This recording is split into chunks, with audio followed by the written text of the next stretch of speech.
welcome back, everybody, to the Defectives. Good start. Oh man, little water there. Try to throw it. Yeah. Welcome back, everyone, to the Defectives. This is Daren, and this is Ryan, and I'm gonna cut you off and congratulate you and thank you for being a beautiful example. And celebrating 5 years today. 5 years continuous sobriety. That's a fucking miracle. Yeah, it is, without a doubt. You got me blushing. Yeah. It's something that it's pretty crazy on a daily. This whole week was spent in a lot of nostalgia and looking back, but looking back differently than I've looked back coming up on previous celebrations. And I'm guessing that's just because where I'm at on an emotional sobriety state versus in previous times. I look back and I could see with a lot more gratitude the beauty of what life has presented. And not just recently, that's cool. But I can look back on stuff that perhaps I didn't look back on before with gratitude, and I can now, and look at it like that. The fact that my sister's sitting here with us on this podcast is, I said it last night, is baffling to me that she asked to come up and spend some time, right? And that's nothing to be said about her. That's me. Like, we've been brother and sister for, well, my whole life. Fascinating thing about family. And our relationship has always been what I've allowed it to be, kind of thing. We've always been just far enough apart to where as I came into high school, she was going out. As I came into college, I was going away. She was kind of heading deeper into school. By the time I transitioned back, she had her life set, and I was already who I was. And spending time with my older sister did not seem to fit into the cool realm of what I thought life was supposed to look like. And that just carried on, as I got worse. I just had to distance became. But we didn't really spend a whole lot of time together when we were younger either, because we both did competitive sports. Like he was out at soccer in Virginia, 45 minutes away from where we live. And I was in gymnastics in the completely opposite direction, 4 nights a week. And so we didn't really, there wasn't a lot of time spent except on vacations.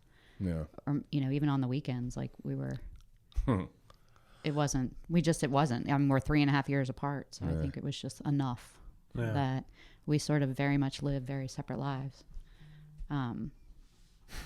So it's interesting. The first time you ever called me to talk to me on the telephone was when you were pledging a fraternity. I mean, tilt your mic up a little bit. Is that better? Yeah. All right. First time he ever called me on the phone in our entire lives. He was pledging, he wanted to know my opinion about which fraternity he should pledge. That's spot on, bud. And how old were you then? 18? I had just turned 18, yeah. So we had never spoken about really anything. We're getting ready to all hear a bunch of new stories tonight. I don't have a whole lot of new stories. No, I'm saying everything you're going to tell is probably going to be new because I won't have remembered you it. don't remember doing that? I was so fascinated by it. Like it was like, oh, my brother called and asked for my advice. Like little did I know I was sending him down a really bad hole with the fraternity. I had no idea he guiding him. He was going on his own. He was at college. I thought he was playing soccer, Yeah. And then I just learned on your podcast that my brother didn't make the team. My understanding was that he got up there and there were because of him, he didn't make the team. I had always thought it had been done to him. Like he got up there and they... Fuck yeah. Same shit. I mean, that's how I spun it in my head too. It wasn't my fault. Yeah, it was. They had brought in all these international players, and they didn't tell him, and he wasn't able. He couldn't make the team, or I had no idea. I always told the story that my poor brother. Good. Good spin job. Good. I did well. Great spin Fucking job. sold that thing. I think it's crazy that you're surprised that I came up here. Hey, I mean, I guess I probably could have had a little clue of it when you allowed Josh to come up. That was kind of the first picture that perhaps there was some healing going on and some trust. I mean, I don't know that you ever didn't trust me. You know that. But I usually was so far away that it would be kind of hard to. Yeah, you didn't. There wasn't a lot of hurting me. Yeah. I sort of lucked out. I mean, mostly because I stayed away and you stayed away. Yeah. We didn't interact in a way that you were able to. Yeah. Yeah. So I mostly had to deal with my mother. He left me to deal with my mother. That's what he did. Oh, yeah. Fun stuff. Yes, great stuff. There's some similar storylines here. I mean, like my older brother moved out when I was like in high school. He's moved around the country, but our relationship took a long time to develop. You know, there was an age gap of 5 years. What are you guys separated by? Like 3.5, I think. Yeah. Yeah. 3.5. 3.5. Yeah. And I lived with him for a brief stint in our 20s, like early 20s, and that was really kind of the first time like we actually started to have a relationship, you know.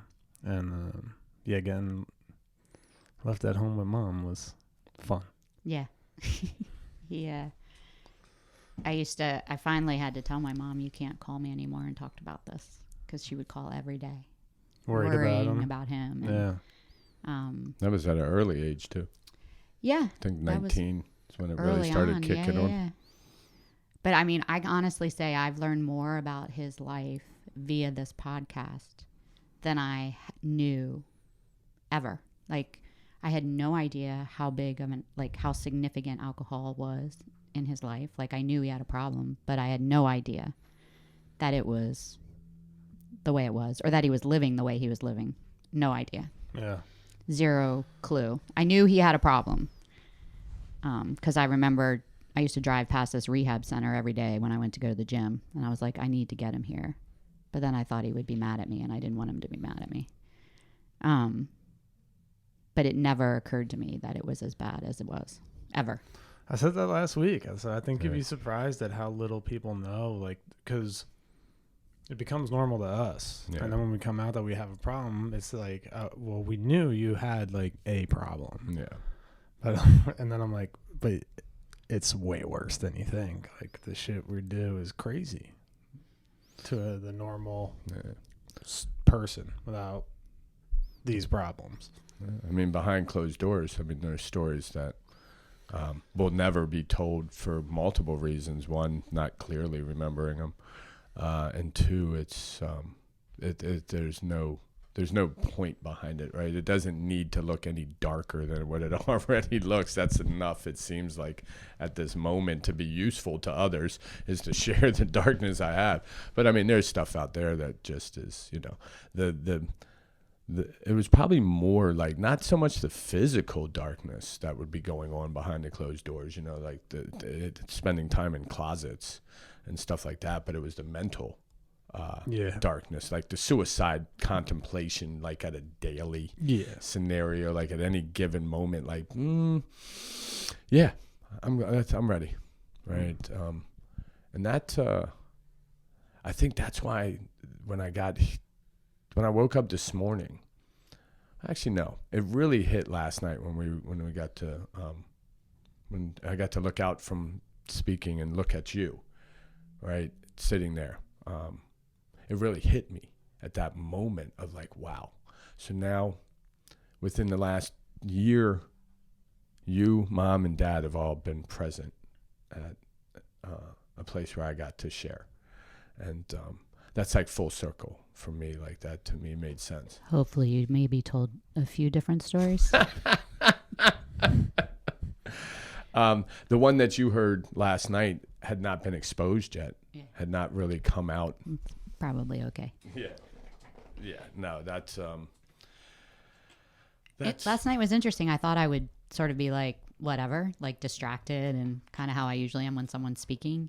And I was mesmerized. It really was like I just watched. Like I was completely focused and watched. And I don't think I stopped watching, which is really rare. Yeah, and I like was described to me as like the language of the soul, because like the first time I heard Devin, who we just had on speak, I felt the same way. It was like, or whoever it was, like it didn't really matter who it was. It could be somebody I knew or didn't know. But the first time I heard that, and it just captivated me. Like I was just locked in on whatever word they said, whatever was next. I was like, I'm all in, and I'm right here. And it was the first time I was ever present in my life. I think it's the first time I can honestly say, well, maybe with my children in some respects, but I gave someone my undivided attention. Yeah. I mean, people use that a lot in conversation, but I think that may have been the first time. I didn't take out my phone. I didn't turn my head. Like I heard other things happening, but I was just so mesmerized, and proud, but mesmerized at, watching this person that I had spent my whole life with,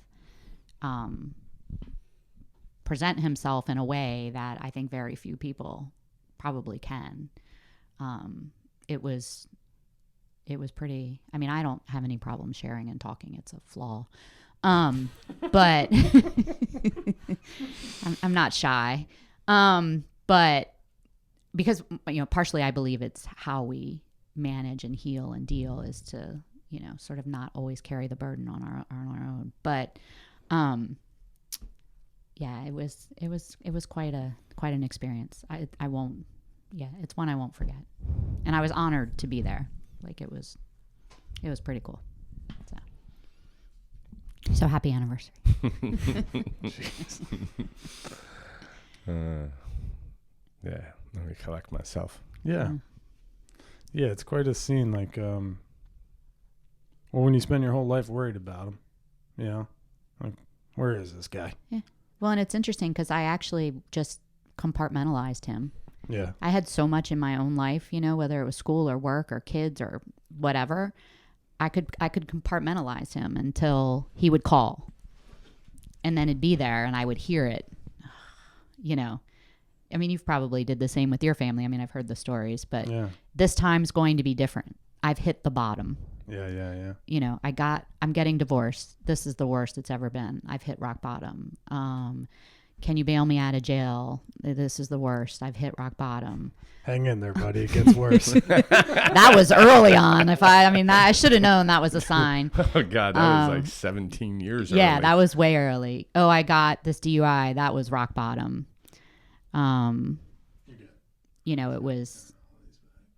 It was, I could hear it and I knew it, and it was, but I still never knew it was as bad as I thought it was. Yeah. Or that it was. I didn't have, like, listening to your story, I feel like your family, you had a lot more of the sort of what I think people think of traditional alcoholic, like we found you in your car, if those things occurred, he wasn't here. Right. So we didn't experience them. I feel like your family, your brothers or, whoever sort of were entrenched in a way that was a little different than ours, because he purposefully stayed away. He purposefully moved around. Like he said last night, every time it got bad, I went to a new place, and it was rarely home. Right. So, but I don't know if I told you this, but when he called, it was 4 a.m. when you called me. I don't know if you know that. I had it at 5. But yeah, it was like 4 a.m. when he called, and I always have my phone next to my bed, and I sort of looked, and I was like, Jesus Christ.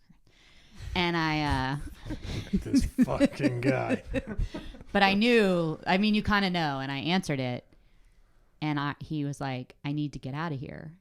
And my question to you was, and I don't remember, I know if you remember, was, what kind of you need to get out of there is this? Like, are you escaping from the law, or are you, and he's like, no, I need to go to rehab. And I had never heard him say that ever. Like, he had never said, I need help. I need to go somewhere. I need any. And in that moment, I was like, this is like, I don't know what happened, what took over, but I was like, okay. And he's like, I don't have any money. And I was like, all right, well, when do you want to leave? He's like, no, like, I need to leave now. And I'm like, all right, give me a few minutes. I went to the computer and found a Southwest flight that got him there that night. Actually, it was still day. Still day, wasn't it? Yeah, it was like 4 o'clock. Oh, that's right. You're right, because we went to dinner. Kids. We went to dinner, and he's like, this is going to be my last drink. It was while I was with you. I was so pissed off. I was like, I almost was like, I'm not paying for that. She was paying for it. I was. You need to have a good last drink. That's how he presented it. You have to. It was a good one too. It was, Vodka rocks. Vodka rocks, something. Problem was I had 6 more days before I was going to rehab. Yeah. And we left. My mom and I left. We went away for 4 of those days. Oh my God! Left me with my father. Left him with my father. Lovely. We had this trip planned for my grandmother, so we had to go. But he hedged. I was telling that story last night. He was hedging on rehab when he got to my house. Oh my God. Yeah. Like not making the calls about his insurance, checking on, I didn't do any of that shit. My brothers did it all. Oh, did they really? No, I can remember her leaving for work saying, the computer's right there. Start finding places. And I was like, okay, I don't know how to work computers. He didn't. I didn't. It was. I was like, I didn't realize. Like I had to show him how to turn it on. So I made these ladders, so you're good. I don't know what I did. Okay. They're picking up more. Awesome. So I had to turn the computer on, show him how to get to the internet. Like he legitimately did not know how to get to the internet. No, I didn't. I don't know what's going on. It's all right. It was kind of funny. Yeah. Like I was like, "Do you have an email address?" He's like, just looked at me like, I'm not sure what you're speaking of. This email. What is this email you speak of? I think we're good. Okay. Sorry. I couldn't even. No. So full of fear, right? We're talking about that before the podcast. Yeah. That fear, I don't know how to do this. Is just the bullshit I'll tell myself, but it feels so real. Like, how can I possibly figure this out? Don't you know I'm dying? Like, for when I am dying, but. Do you have? I mean, I think about that question, like the fear, like have is there anything that you've really tried that you've legitimately failed at? Oh, life. Well, I mean, other than life, but I mean, like, yeah. Like, if you really try it, are you really failing? Like, I mean, things like you're figuring this out, or you're figuring out baseball, or you figured out like. No, it's all fake. Yeah, so it's all like, fake. You have no like other than life, which. I struggle in telling I can't tell what's fake or real, because in my head, it's real, and most of the time I don't even know what the fear is. It's just like I'll just feed myself a load of shit. Like I can't do that because I don't know how to, or why would I do that when I have this going on and it's perfectly fine, but I'm actually miserable? Like why would I make a drastic change in my life? If I got this going on, I'm good. Yeah. Why would I start a podcast? So I can put myself out there and get ridiculed? You know? He said that to me. We talked about the fear related to that. Like the false narrative that plays in my mind is always there. And it's always telling me that there is a problem here. And now, later on, I realized that it doesn't exist. The problem actually doesn't exist. But while it's selling me the problem, it's also telling me that it has this solution for that problem, which is impossible because if the problem doesn't exist, there's no solution available.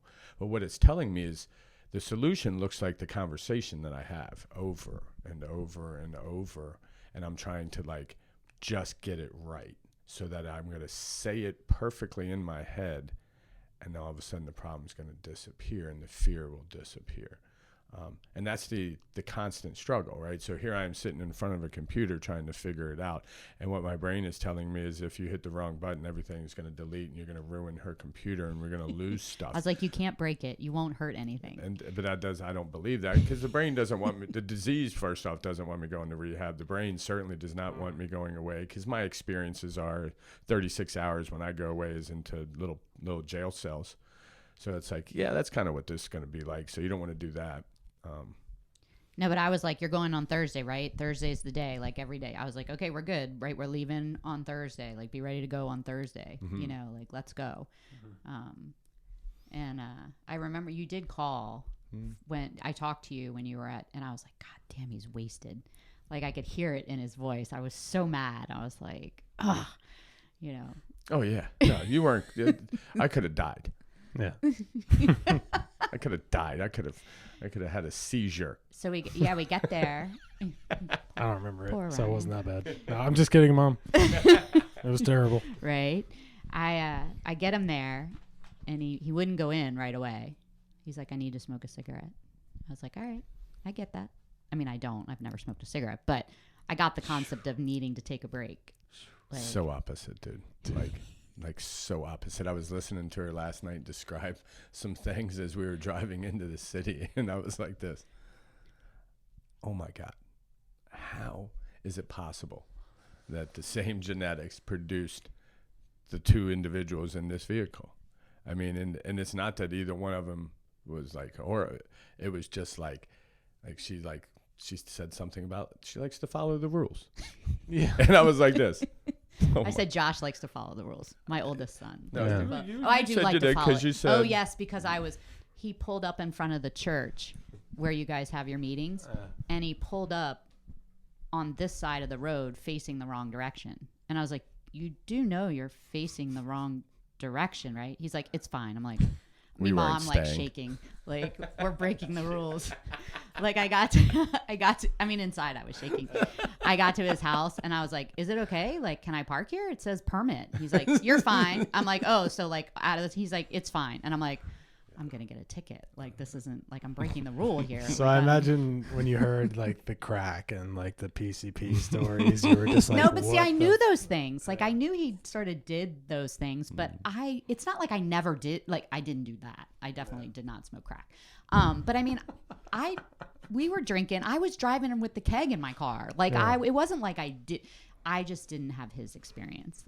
Yeah. I think what I said last night to like those guys, and I think they all looked at me like she's an alien, was I never did anything that I felt like I have to have this again. Ever. And I'm not even kidding. You have to repeat that because I don't think I understood it. Like, we did ecstasy, we did like acid, we did mushrooms. Oh, and you never felt like you had to do it again? It never occurred to me that I needed to do it again. That's so fucking, yeah. I mean, actually, most of those things, I was like, I really don't want to do that again. no, yeah. And that's where, so it's like this weird, like I'm, when he talks about the craving, I'm like, short. I mean, I used to drink regular Coke. That was like my biggest vice. And I couldn't quit drinking regular Coke until I got a concussion. And then I stopped drinking regular Coke. But short of that, and I think I said last night too, if someone had said to me, even early on, you can never have another drink in your entire life, I'd been like, okay. Yeah. Yeah. I mean, it's awesome. But I mean, I think listening like to the stories, I'm like, I feel very blessed that, and part of me feels bad too, because like, why him? Right. Like, why didn't that happen to me? Like, why did he have to go down that path? Like, we grew up in the same household. I mean, we didn't have necessarily the same experience, but we do have the same genetics in some way. Like, why him?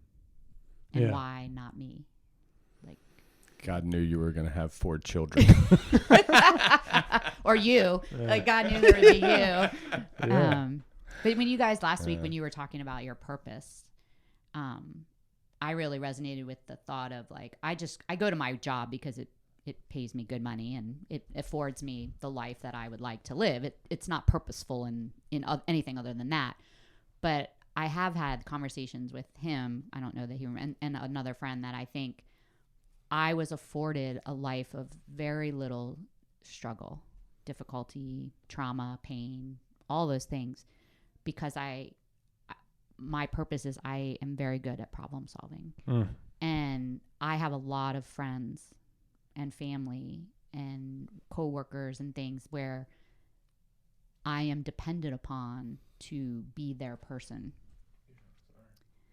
And I I feel like that is my purpose. I've never considered it service to others. I just sort of was like, I never leaned really. I never had a lot of stuff that I felt like I needed to lean on people for, but I had a lot of people lean on me. And I felt like maybe that was why. Maybe there is the thought that you're only given, if we had given you all this other stuff, you wouldn't have been able to be this person for those people. I wish you certainly wouldn't have answered my 4 o'clock. I in wouldn't the morning have definitely phone not call. answered your 4 o'clock in the morning phone call. And then we don't know where we're at. Or are we if that phone call is not made? Who knows? Well, but the phone call was made by him. Yeah. So I mean, I didn't reach out and be like, "Can I help you?" But I said it last night. And I don't think I've ever said it before. As I said, was God was working on both sides of that phone. Yeah. Right. And I hadn't really ever said that before. And but it makes sense, right? Because she's not a morning person, or certainly not that time of the night. But yet she felt compelled to answer it because, well, for whatever reason, I don't know that she could draw back to it. But the idea is she did, and I did, and I made it, right? And I knew at that moment that, listen, it needs to happen today. Why? I don't know. Today I can give a reason of why I think that is that's because I want to believe I had clarity about what this disease was like, and that if I didn't do it now, I would never do it. I can say that, but where does that come from, right? That can only be clarity given by something else to me, because I don't know anything about this disease at that time for me to come up with that. So for me to be like, hey, listen, could you get me out today? Because I knew that I had to get out today. Oh man, what a crazy cool experience, right? And then to drive me into the rehab as well. I wish he would have picked me up from the rehab, because that drive home would have forced anyone to drink. The most interesting part of the trip to the rehab is because I was checking him in, I had to fill out this paperwork. I don't know if your family has, I don't know who took you or if they've explained it to you, but, and there's a lot of questions that I had never considered. Yeah. And I'm like, things like, how has the addiction of this person, something to that effect, impacted you? Like all these impacted your family. And I was like, I'm not going to rehab. He's going to rehab. Like I was a little annoyed because I'm like, I just want to go. Like I got a 3-4 hour trip back home. Like, but it was the first time I had to consider that he was really an alcoholic who had negatively impacted our lives. And I had never really, even though with my mom and stuff, I had never been asked to explain it or to identify it or to write it down. And I asked him if they show that to him. He's like, I have no idea. Like he doesn't. Yeah, no.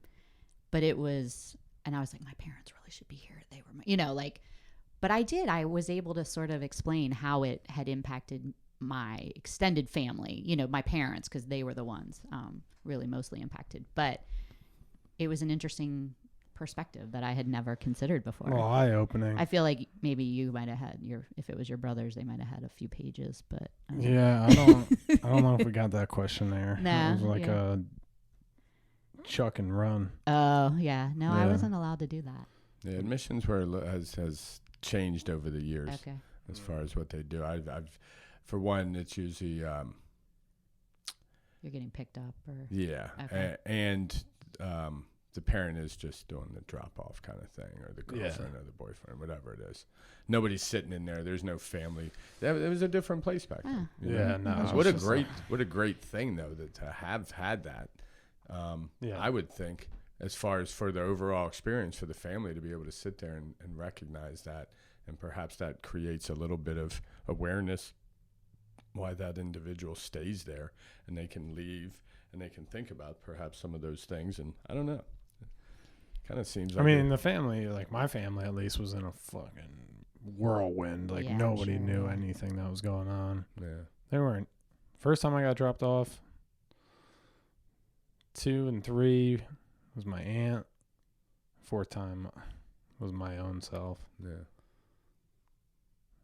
But I was blacked out walking into the last 3 of them. Mm-hmm.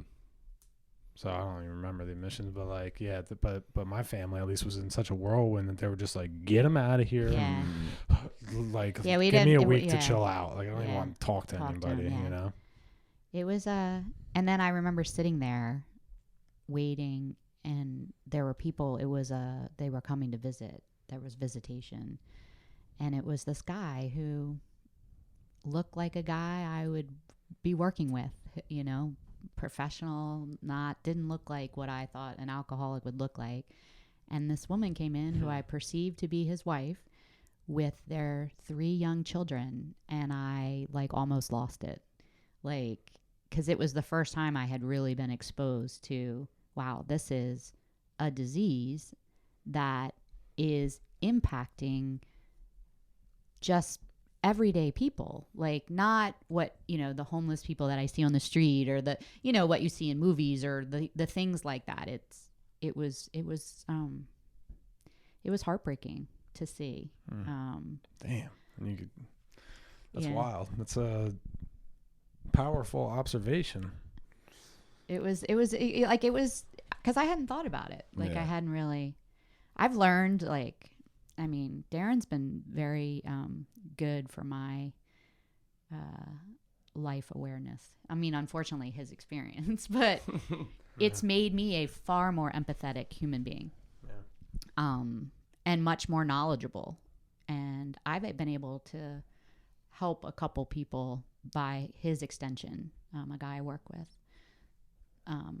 I was able to sort of extend, you know, not for him, but for someone that he knew. And you know, and it was just, I talk about it. Like, I'm not afraid to talk about it.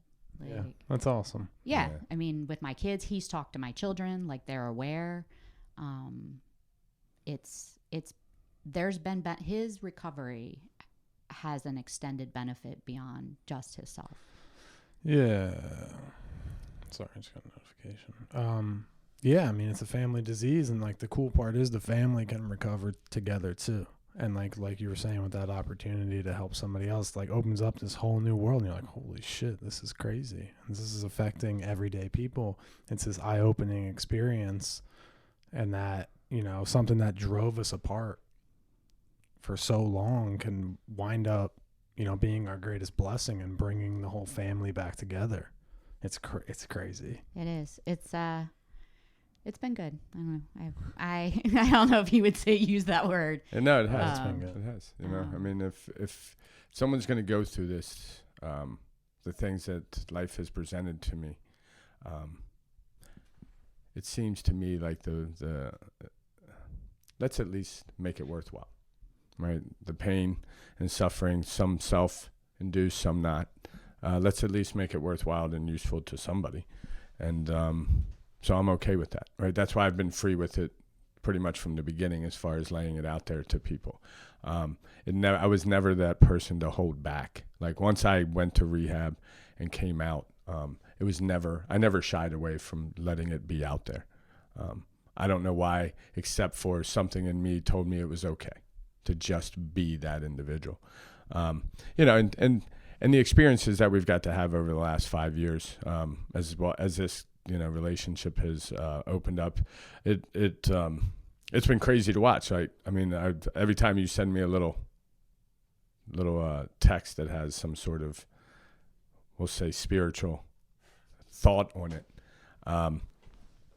it makes me usually lyrics from a country song. It makes me tear up, right? Because it lets me know that the healing that's going on within the family is happening, and ideas and thoughts have shifted, and perspectives have changed, perhaps, to be able to watch a hopeless individual change into someone that perhaps might be able to leave a different imprint on this world than the one originally set. I would guess would make, like, I get to witness, and I'm sitting directly across from a guy who I've got to watch, right? There's some other people in my life that I have gotten to watch this thing on a personal level. And I see that within the family, right? Within our family. And man, I swear, I feel like so much has happened over this last 5 years that the 30 years before they just come in little clips, where the last 5 years kind of comes in this long story. Which is pretty cool. So true. Yeah. Like the first 31 years of my life was just like this placeholder death spiral to get me to 32. And then the last 2 years have just been like the longest. I think it's because I've been conscious the longest, through it. Yeah. But it's felt like, I mean, that's just 1 year, right? Yeah. 5 years? Jeez, dude. That's another lifetime. Yeah. And Brennan, we were sitting having dinner last night, and Chris is like, he's coming up on 29. You know what I mean? And we talked to all these people, and it's just like, so much is available on a daily basis. Like today was so calm that it seemed almost a little weird. Like I wanted to be like, well, what do you want to do? What do you want to do? And what we did is we sat around and talked, and we drove around and we talked, and we hung around and we talked. And that's what that was about, is the talk, right? If you're going to grow and open a relationship up, no matter where it's at, communication is the key. Right, and if you can't communicate, then you're not going to be able to. You just said it 10 minutes ago. This idea of communication and your ability to do it. I mean, it's your job, right? That's what your job is. It involves that, and it's why you're really good at it, and it's why you've been guided towards staying in and around that field. But don't let her fool you when it comes to the problem solver being so analytical. She does things from a place that, whether she sees it as this doesn't really matter. What she sees is that she's there. I can see it from a place that is inspired, right? So we're going to bring up something that I hardly know anything about, because when she was doing it and going through it, I wasn't present to the family. I don't even know what age I was. I don't know where I was at the time. She will, I'm guessing, because she was aware and awake. I, on the other hand, was not. Probably about 13 years ago. Okay. So my sister donated a kidney to a coworker. Now, I just want to, I'm going to give you the limited knowledge that I have. Donated a kidney to a coworker. Yeah, that I don't think you really knew. I'm done. That's all I got. Yeah. So 13 years almost. In October will be 13 years. 10, 11, 10, I think was the date. Yeah. And it's interesting because Daren knows we talked about it on the way here. I am not I don't believe in organized religion. I had the same experience growing up he did, but I never was a believer in that world. And I've always been very math, science oriented. Like, if I can't see it, I can't prove it with a theory. It doesn't exist. Like, that's just, that was how I grew up. And I feel that. I used to sit in church, and, I used to like to sing, and I liked the tradition. And then they'd start talking, and I'm like, oh my God, shut up. Like, what you're saying is I'm not buying it, and Catholic school. And I went to an all-girls Catholic school, and I felt very restricted. Like, I don't, I loved it. Don't get me wrong. It was a great experience, but it wasn't my thing. And so even after that, I've tried, I sent my kids to Sunday school, and I got them baptized, and even a couple of them even had first communion. And I was like, I'm going to try. I need them to have God in their life. Right. And that kind of stopped when we got divorced, and I just was like, I don't have time, and I'm not with them every Sunday and what have you. And I finally, I think, just acknowledged that this isn't a space that I exist in. But I have always been, I think, very fascinated with and believe in the concept of spirituality. Like, just there's something. I don't know what it is and how to describe it or where it fits, and I don't seek it in that way. But I say all this because my coworker, who was a very good friend of mine, told me, I need a kidney. Like, I'm going on the transplant list. I was like, I had no idea. Like, and hold on 1 second. I don't mean to interrupt. The one piece of information I had about this was false. I just want y'all to acknowledge that. That is how fucking out of the loop I am in the world. Sorry about that. That's okay. I said I didn't think you knew him. Oh, I missed that part. Did I miss that part? I missed that part. No, I did know him. So I'm not. That's a whole nother level. I don't think I've reached that quite yet. So you're buying dinner tonight. No, I'm kidding. And I Hold on 1 second.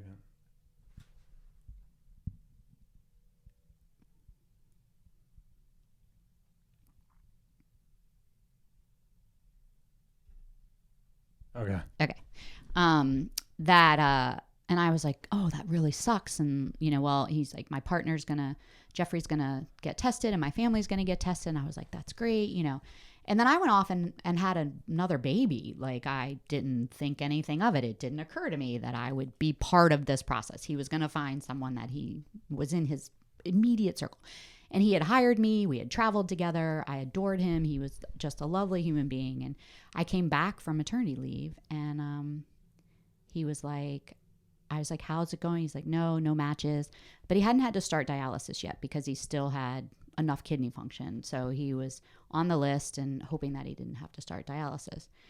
And I don't know what happened. I looked at him and I was like, I walked out of his office and I emailed the woman who had the information about what the requirements were. And I sat on him because I knew that if I went and got tested, that I was going to be a match.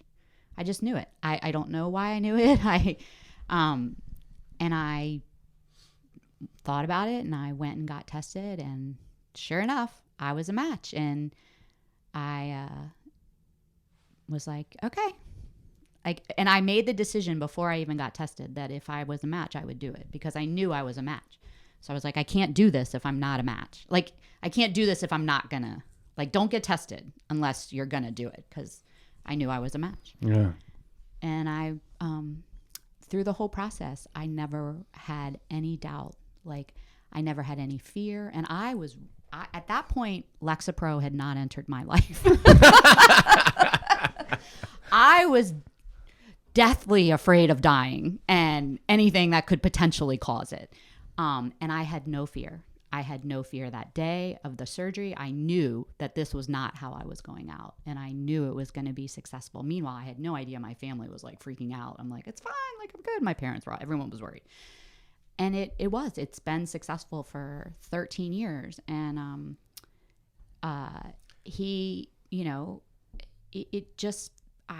I was drawn to it. Like, it was like, this person hired you. Like, he looked at something and said, I need to hire this person. And he was my boss, and he brought me in, and we were friends.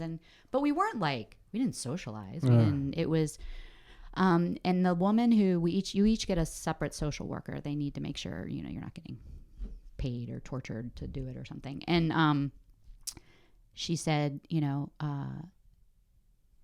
you couldn't have been a better match short of being his twin. Wait a minute, it gets better. He was a twin, and the twin died in utero. And I was like, all right, like, this is like a whole world that I'm not even like sure I understand.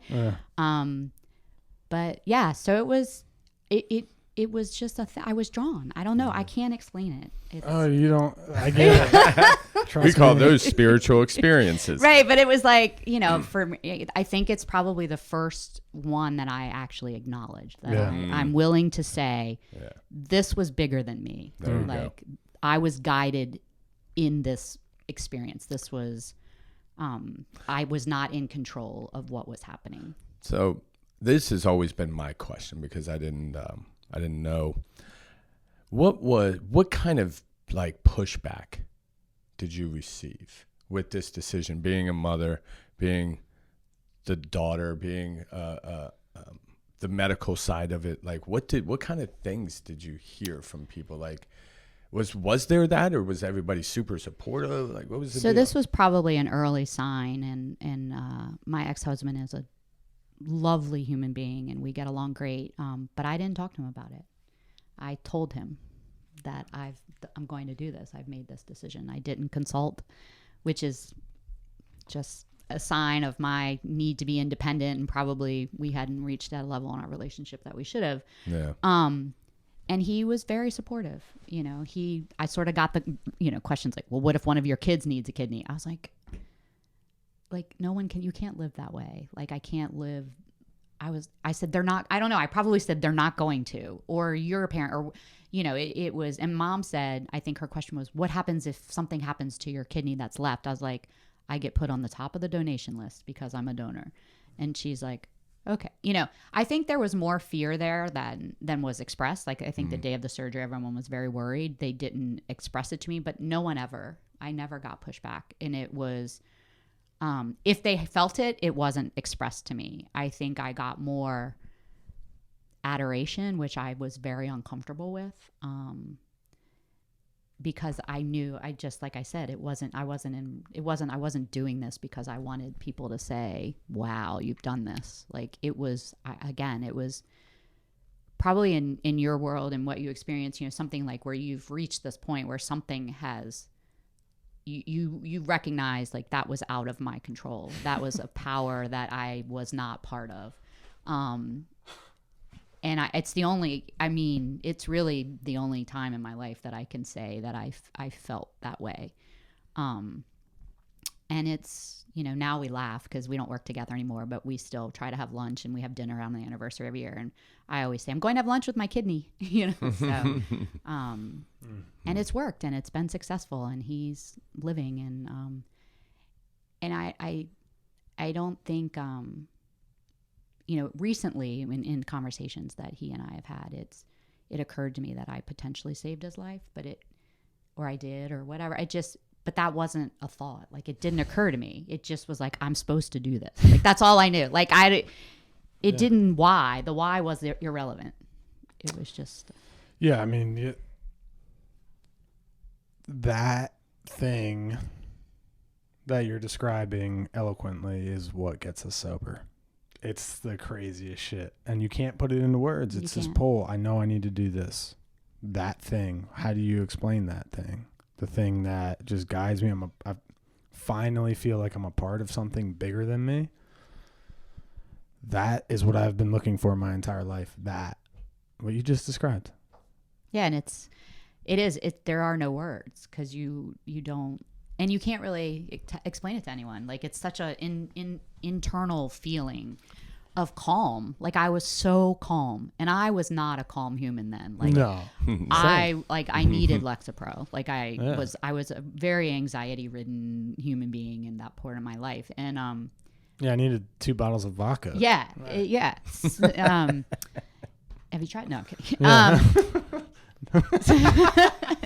Yes. So I laughed. He's like, I tried it all.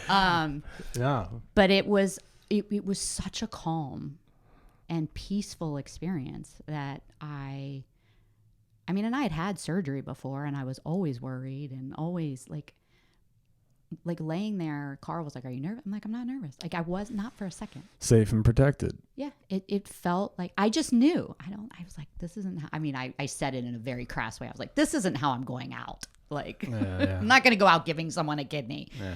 But I didn't feel crass about it. You were called to the situation. That's why when the paper was laid in front of you, you knew.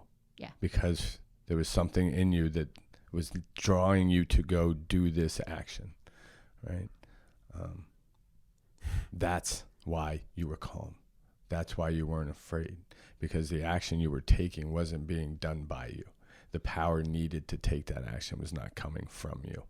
It was coming maybe deep from within you. That is something that is in all of us. But the reason why you were able to go through that is because this was something that was done through you, not by you, right?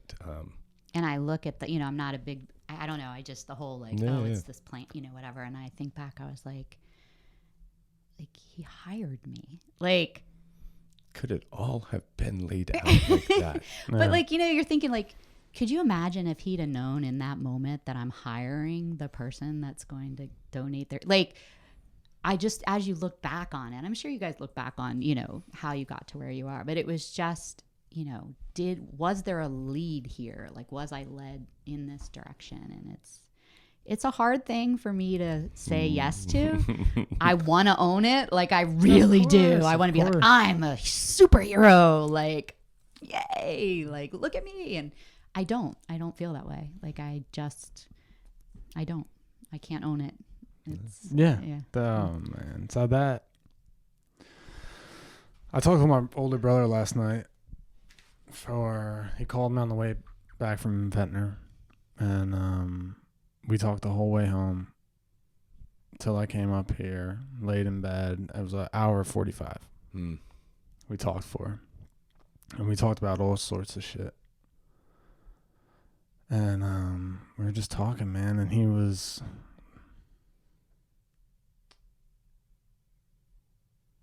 we started talking about, he went to Costa Rica.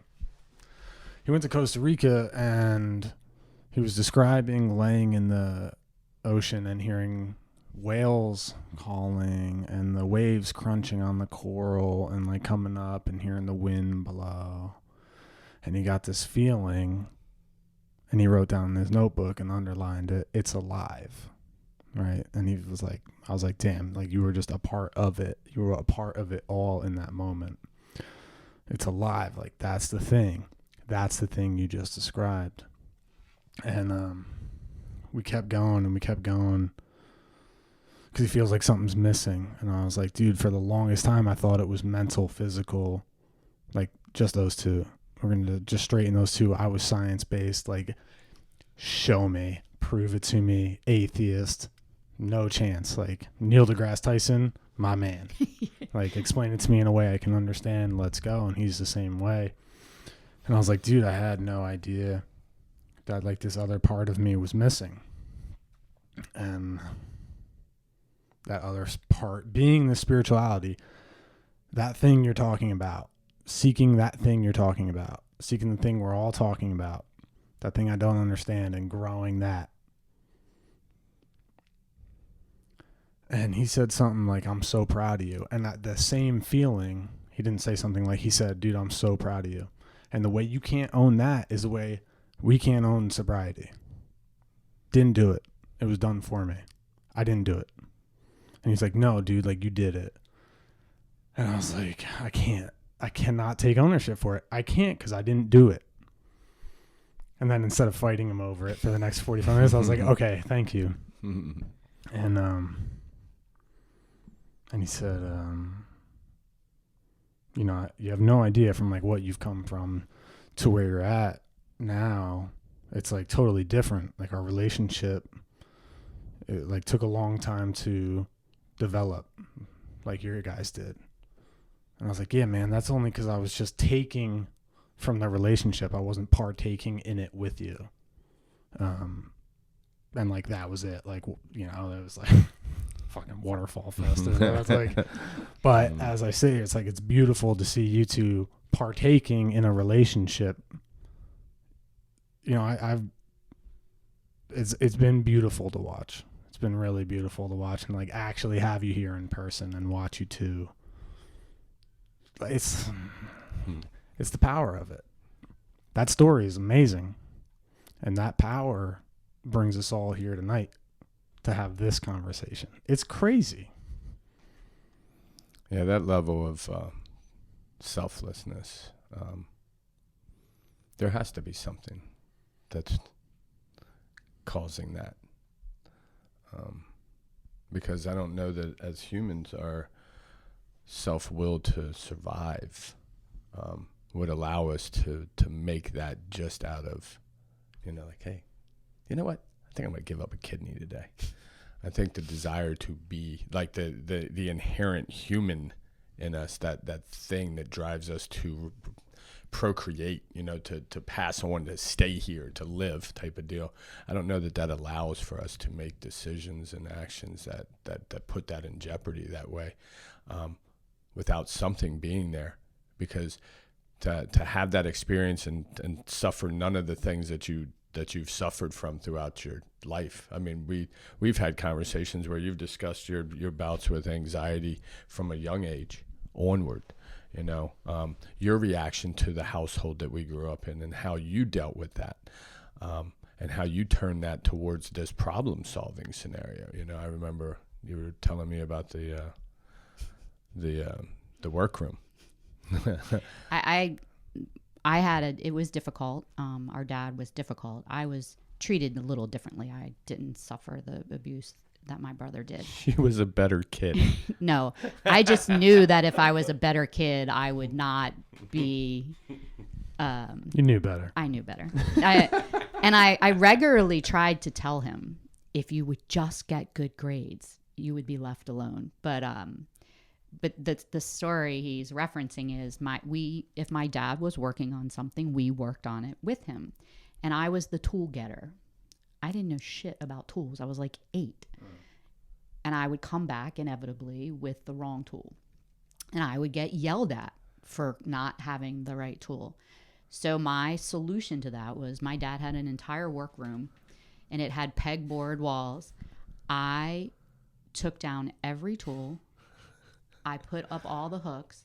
I hung them. I traced them on the pegboard and I wrote what they were so that when I was asked to go get a tool, I could do it in 30 seconds or less. You mean you didn't internalize that and then drink over it for the next 30 years?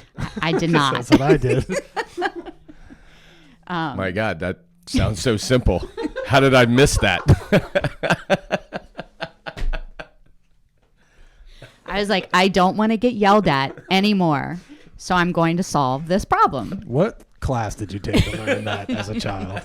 I don't really know. Like, that's what I think. I'm like, how come that was the path that I saw? But I also, again, it was different. It was fear-based. My choices that were fear-based were different. I wasn't looking to cope. I was looking to get away from, like, to prevent it.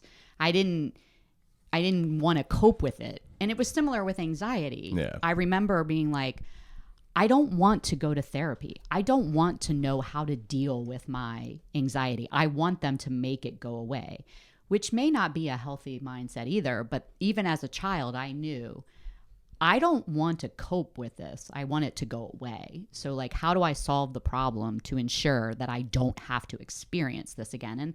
And when you talk a little bit about life now with people not wanting to have to deal with pain, and I was probably escaping it versus, because I can say there are probably times in my life where I really didn't know how to process certain feelings or how to manage those things. But yeah, so mine, it was a very different choice. Like but again, it was a slightly different experience. I don't know that he could have solved that problem. Mine appeared solvable, like I just stayed under the radar and I did really well in school. And I hung tools up in a very organized workroom. Workroom was awesome. It was so organized. It was amazing.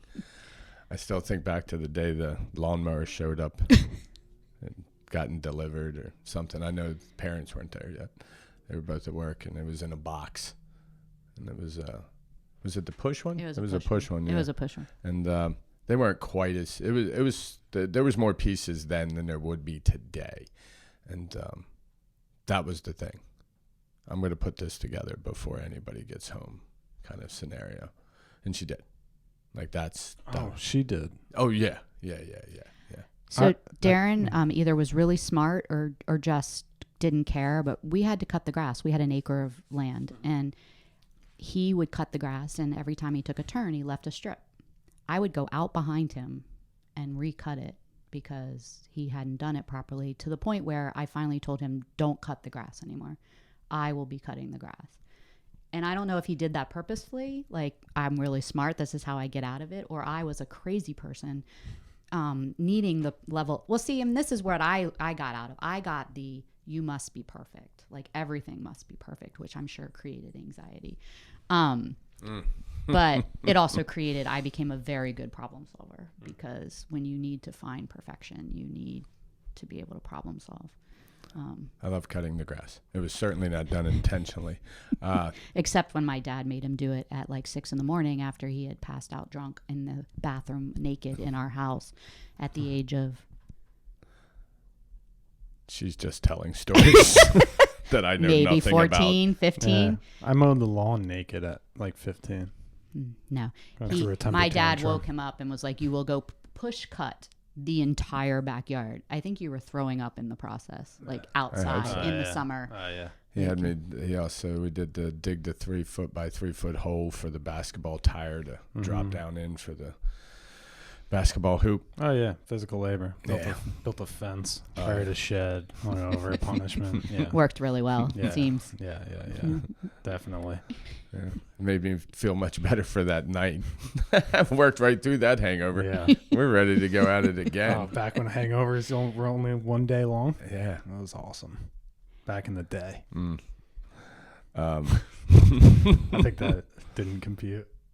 No, yes, it does because I've had them and I don't really drink anymore because I had 4 children in 4.5 years, and there is literally nothing worse than being hungover and waking up at 6 a.m. to a child who needs your full care. It's really not fun, and so I was like, just not going to do this anymore because this sucks. Awesome. So now I have to, I mean, I will drink occasionally. It's very rare, but I get a lot of questions. Why don't you drink? I just don't. But why not? But I just don't. See, if you just like fuck your life up, then nobody will ask why you don't drink. They'll be like, we're really glad you don't drink anymore. That's what I get. My entire extended family, when they see him, it's really good you don't drink anymore. We might invite you to the next wedding. Yeah. Oh, yeah. The next one. Hey, listen. I talk about that sometimes, right? The idea of getting invited cordially, you know, how cool as opposed that to is. regretfully. Or that invite that's not really an invite, you know. Hey, listen, we know you live far away and it's short notice, but if you would like to, we understand if you can't, you know. They've laid out 1,000 excuses before the invites come out. But yeah, I mean, it's crazy to be able to look and see this stark contrast in approaches in life, for whatever reasons, right? Could be some experiences, could be some genetic stuff, could be whatever, some decisions based on self, right? All these things line up, and yet we can spend today, a whole day, pretty much just talking, right? And that's kind of what we've always done. Like when we do talk, we talk. But no, the difference though now is I'm talking with you, where most of the conversations he would call, it was I'd hit bottom, right? We talked about that, you know, just a little bit ago, and he would talk to me for an hour and a half about his new solution, or sometimes he would be intoxicated and he was just calling and talking, and I would listen. You know, he seemed to know the right time to call me. It was really fascinating. Like he would always catch me when I would be willing to answer the phone, and had an hour to spare. But I didn't talk about me. Like there was no, how are you? How are the kids? He may have forgotten times I had children. Or if he asked, it wasn't real. Like it was just because that was what you should do. I wasn't talking with him. He was talking at me. Yeah. And now a lot of it is me asking him. Like today on the car ride here, I really was seeking his guidance, which would have, I mean, he's a remarkably intelligent human being and always has been. And this was like legitimate, like about my children, like looking to him about like guidance for how to deal with something related to my children. And that's a very different level of relationship and communication, versus, him talking to me. Yeah. No, I mean, over the last 5 years, to watch, like I remember sitting around in the kitchen when I first came back to the area, and just having like what started to develop as real conversations at the house. The stuff before, anything before that is not, that's just self-seeking. That's perhaps you're the third person I've tried to call, right?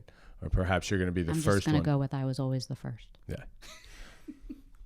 We can go with that. But I mean, you don't want to be the first. No, I'm telling you, not on that list. That is not. Oh my God, I must call. I guess it's my sister. Yeah. You don't really want to be on that list, period. I mean, it's funny when people stopped answering my calls. The response I had, I cut them out of my life because I can't see. You talked about that on a prior podcast, or an early one, about, when people stopped. Yeah, sick of Yeah. our shit. Yeah. Yeah. Or you weren't allowed to play Xbox anymore. With I was not allowed to play Xbox with my friends anymore. No. That was a sad day. But it's pretty cool how this journey is just, though different paths, we've kind of come back to a place where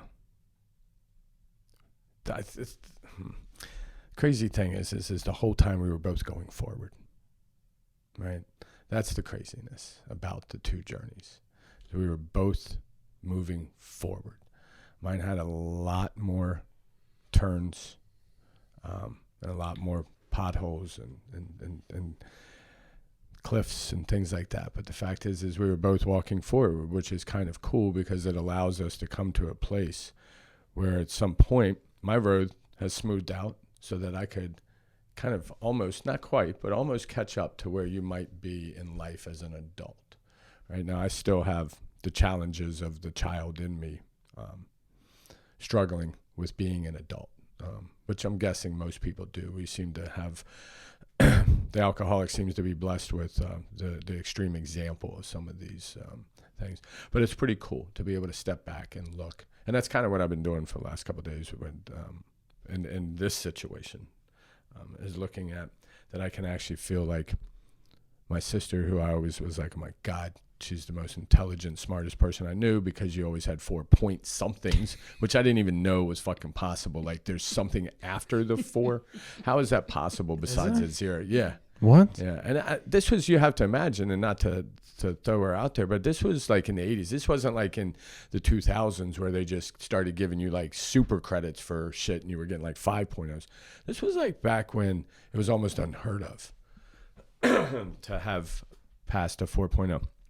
And then she like went to every level of college that I feel like you could go to. No, I think there's one more. Is there? I don't have a doctorate degree, Okay. So. But what she did is she was able to maneuver within her first 4 years in and out of different areas and still at the end have something and be able to take that and take it into the next step and take that and take it into the next step. And I just always watched in amazement because I'm like, my God, she's brilliant. And that scared me to try to have that communication because I was so like early on, not during my, active, but when I first got, was to sit there and try to imagine having a conversation because I was still under the impression that I was quite unintelligent and incapable of having personal relationships. Hugs with me are awkward, right? They just are because I'm like firm, not turn. I'm kind of like, is she gonna say I love you? Yeah, I love you. I'm just saying it. Fuck it. I don't even care anymore. I'm just going to always say it no matter what she says. Right? I mean, this is me trying to come up into this relationship. Like, these are the things that run through my head. Like, am I trying to be too much now? Am I being that brother? What am I? So it's pretty cool to be able to spend time. And, I mean, don't get me wrong. I still thought this afternoon or the other day, I was like, should I say I love you? It was just a quick conversation. Are we there? Is that where we're at? But like, this is just truth, right? But how cool it is to be able to actually feel okay within me, having a conversation with you, right? And feel cool. And when you present those things to me, you don't even know what that does for me. Over the last couple of years, some of the experiences, getting to spend time with Josh was just mind blowing to me. Having that talk with Avery, having talks with you, man, like that may be tops of the list almost in experiences on an external level of what this program has done in my life. To see you actually have some confidence, for lack of a better word, I guess, in me when it comes to life. Are you fucking kidding me? My kids, it's interesting because they adore him. I mean, they really do. And they know his story. Not the detailed version of it, but...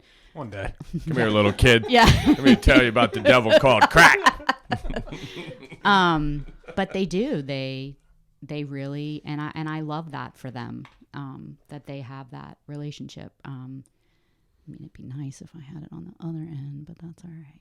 Getting there, maybe one day. I always we have a running joke. I always tease him that I had to have 4 kids because he wasn't having any, and my parents needed grandkids. So. Oh, true. Yeah.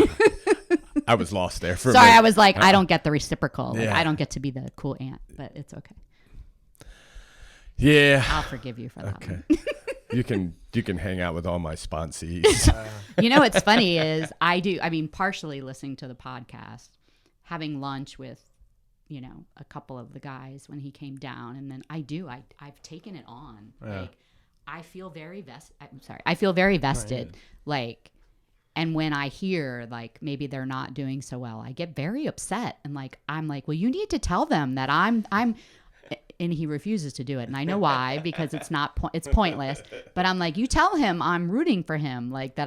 He can do this, and he's just like, I'm sure he's like, yeah, cheerleader over here.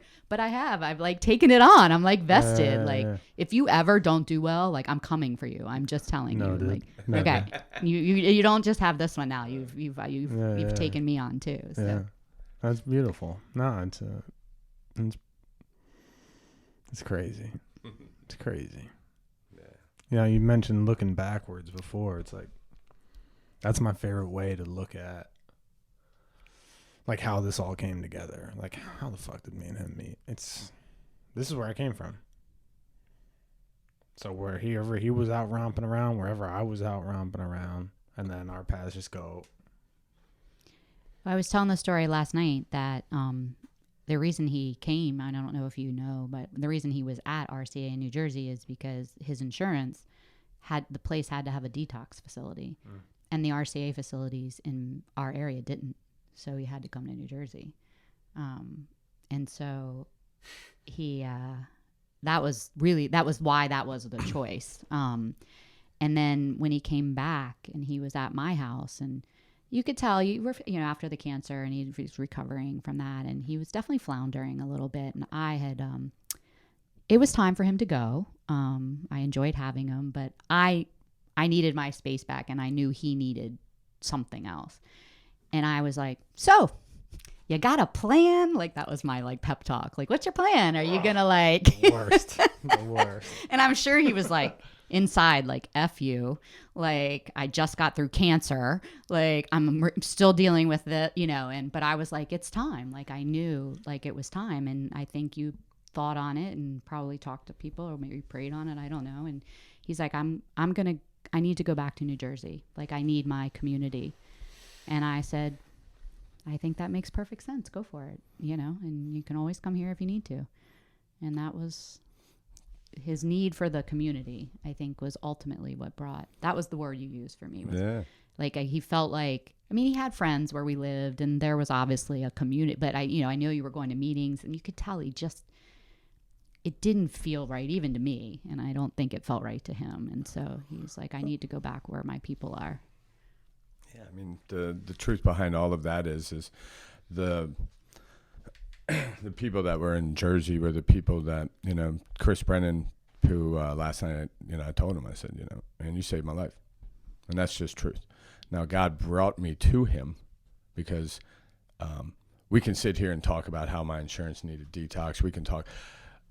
There's 1,000 rehabs between Naples, Florida, and Bethesda, Maryland, right? And for me to end up in Mays Landing, New Jersey, because that's not the only one that it's accepted. It's just where we were kind of guided towards. Your friend had an experience, right? This is all. So I get to meet him, and then at that point I get to meet Tim, right? So what happened was as that was all developing, sitting in the basement, Tim offered. Right. This is all laid out, right? Like, I don't want to make any decisions because I'm full of fear. I don't want to move because I'm in a basement where I can hide out. I can do what I do, right? But there's always been something or someone who's been right there to give me a little push, right? Tim did it once I'd kind of run out of there. He was like, "Hey, man, time for you to go," right? And every time any of those things has ever happened in my life, that still quiet voice when I was sitting in Florida said, hey, it's time for you to go. You got to go. You need to leave here, right? You say it. Tim says it, every time that's happened, the things that have come from it have been life-changing, right? So now, though I still want to struggle with those things, I still want to, right now, come on, hold on. Truth is my direct experience with those situations where left to my own devices, I do nothing. God continues to put people in my life who push me, right? Just enough for me to think perhaps maybe this person who I admire, because that's who it's always been. It's always been people that I admire that have given me push. And I go, okay, all right, yeah, gotcha. So that's pretty cool. That I don't remember it being like that at the house. I was pretty sure you were in tears begging me to stay. I was like packing up his stuff. Yeah, and then I'm you like, live with your dude, story. your stuff is still here. Are you coming back to get your stuff? When are you coming to get the rest of your stuff? Like, we still have your stuff here. Do you need this stuff? These are all lies. She is living in a delusion. I believe that. Well, to be honest, the version of you now is very different of the version of you then. Like, God, I hope so. Fucking hope so. Well, no, but I mean, he's reached just a different sort of calmness. Like, he was still, like, you could see the anger in him. I was sick, very sick. No program, no God. Yeah, he had, like, he was still angry, and I could hear it in how he talked to the kids every once in a while, and I could just see it, and there was a lot of sitting in the dark, and, it was just, I was just like, this isn't it. Like, you didn't come as far as you've come at this point, which was to me a huge distance, to live in my basement. Like, you just didn't. Like, I mean, that's not the words I said to you. I just was sort of more like trying to be like a motivational speaker. Like, do you have a job? What's your plan? Like, what do you think you want to do? Like, force me out to go work for the fucking Dare program. God. No, that was before that. That was before cancer. But I will say, I do look at his life from the point at which he made that call. The amount of times I can look at things that have occurred in his space, and there's definitely someone watching over him. Like, it's fascinating. Nobody can be that lucky. You can't. He can't. I mean, even I still think the craziest one is he moved to, where'd you move? Virginia? For a minute. Yeah. For a minute for this job. And it was so bad. He's like, I'm going to come back. And then who was it? Was it Heather? Someone had mentioned the lump on your neck. And when he got back, he went to the doctor and found out he had cancer. If he'd have stayed down there, he wouldn't have gone to the doctor. Like, and I just think to myself, like, seriously? Like, it was the same voice. It said, you need to leave this job. Now I think it's because the job's shitty. It's not. The job was the job. It was because it's what you just said. Yeah. If I did not leave Richmond, Virginia at that time, I would have, or Virginia Beach, sorry. I would have never gone to the doctor. And it was in a position in my neck that would have spread rapidly and probably would have died. Yeah, it's fascinating. Like, I'm just baffled by it. I mean, I know I probably shouldn't be, but I still am like, really, dude? Like, I mean, even today when we ran God's into favorite alcoholic. You are. What was the kid's name we ran into today? Mike. We go in Starbucks and he's like, hey, dude. And they start talking. I'm like, really, dude? You don't go to Starbucks. I go to Starbucks. Like, the fact that you ran into him today, like, it just is, I don't know.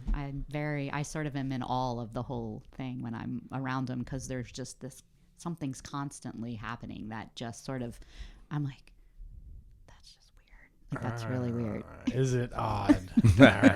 Or is it God? So, cool. Thank you. My pleasure. This is, I got to learn some things. That was cool to watch. Like cool to be a part of. I did a lot of watching tonight. It was cool. Did you have any burning questions that you wanted to know? Like anything you want me to tell you that I know about him that you? No, I'll let him off the hook. I don't really know that much, to be honest. Like I'm really not that person. No. I might know more. You probably do. Every time I go to I haven't gone, but every time I hear the podcast, I'm like, That's new. That's new. Okay, so I do have one question, and then we're gonna get out of here. So I remember, which means nothing. I remember a time where I had people over the house. It was one of those New Year's Eve scenarios where mom and dad had gone out for the night, and I'd had people over, and you showed up, and you were possibly on some acid. I definitely was. Okay, so that was real. That was real. Like I opened the door and you were just standing there laughing. Well, and then he was out in the backyard, possibly with a girl. I was, yeah. And I thought that was my girl Patty. Oh. I thought there was like ghosts with white sheets, like floating and doing stuff in the backyard. They were. I was totally freaked out. I'm like looking out my bedroom window, trying to figure out what's happening. It was like a close encounter experience, and like I had no idea what was going on. Okay, so that was real. That actually did occur. All that in the real. In the real one. All right, 1 out of 100. Not bad. But thanks for sharing that. Yeah, hey, I just wanted to make sure I'd really set myself up as a very good child here, and you just crushed it. Just a little knocked me right off that pedestal. Yeah, you fit in a little bit more. I didn't say I didn't do anything. I just said when I did it, I never felt the need that I must do it again. Little sampler. Yes. Well, I can't thank you enough for being here, Ryan, for being a part of it. This is awesome. And for the introduction on it. You know, I didn't think we were gonna bring that up right off the jump. Yeah. You know, it's one of those things where I still don't know how to accept. Yeah. You know, it's so challenging. Like I don't like to even bring it up. She's like mentioned that earlier today because I was like, I don't feel comfortable bringing it up. Like I'm not that guy who's going to throw this shit out on social media scenario, right? And then, so it's always made me feel kind of awkward. Like, if we can bring it up just as a way to spread hope that's possible, right? Yeah. Like that's the only reason why. It's like, listen, 5 years. People need to know it's possible. Yeah, it is possible. Yeah. That's the whole point of this. Yeah. That's the whole fucking point of this. Like, this is possible. Rebuilding relationships with your family is possible. Yeah. Rebuilding relationships in your life is possible. Getting better and healthier is possible. Yeah. Being sober for 5 years straight is impossible because there was a time not too long ago where I thought people 5 years sober were full of shit. For real. They got to be lying because I can't stay sober for longer than 90 days. I remember you guys talked about that on one of that when you hit a year, you were like, what the fuck? Like, that's unbelievable. Yeah. I couldn't get past 90 days. I couldn't get past like 67 days. So 5 years is like, what? It doesn't compute. Yeah. So, I can't. Well, I'm just. I do have one question for you, if you don't mind, and hopefully it doesn't take us on another. Like, I don't want to make this crazy. You can always cut it out. Is it weird? Like when I listening to you I was listening to the one with Devin. No, what's the most recent? I'm almost Devin. Yeah.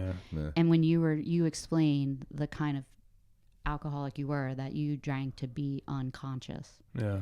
Like, is it weird to be conscious? Like, it's amazing to be conscious. It like, used to be very painful to be conscious, which is why I wanted to be unconscious. Like anxiety, 1,000. Depression, 1,000.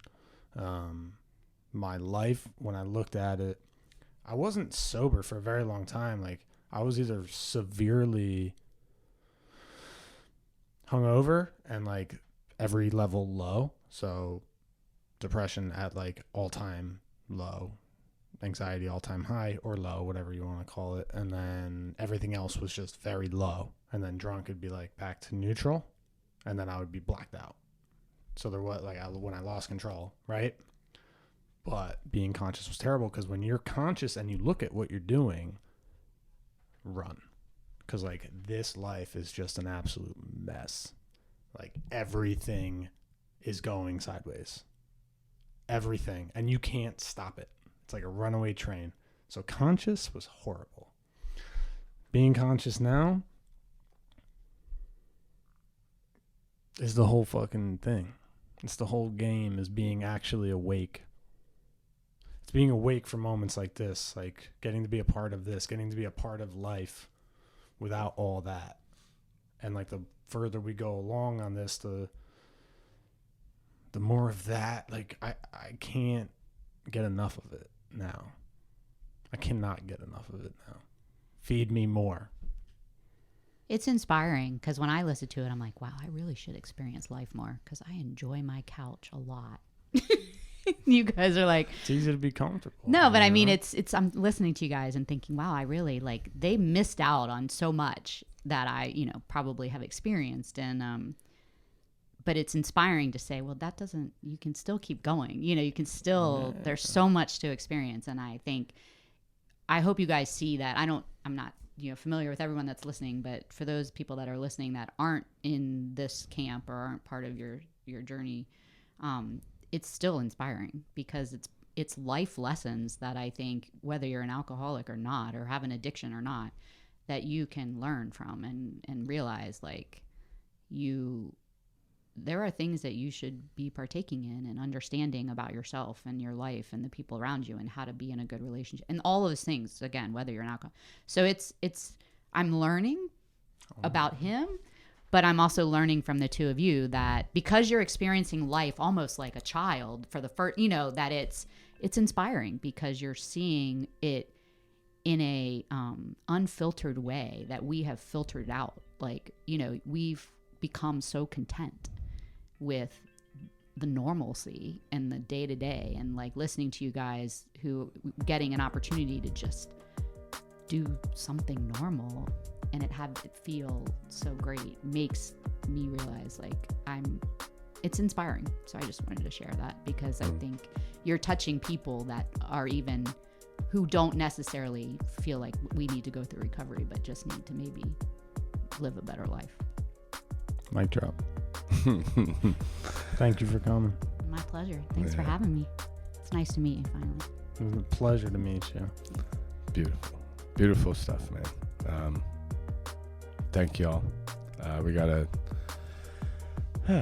a guest next week as well coming that I think that's going to be intriguing. Interesting. I can't wait. I'm fired up. Yeah.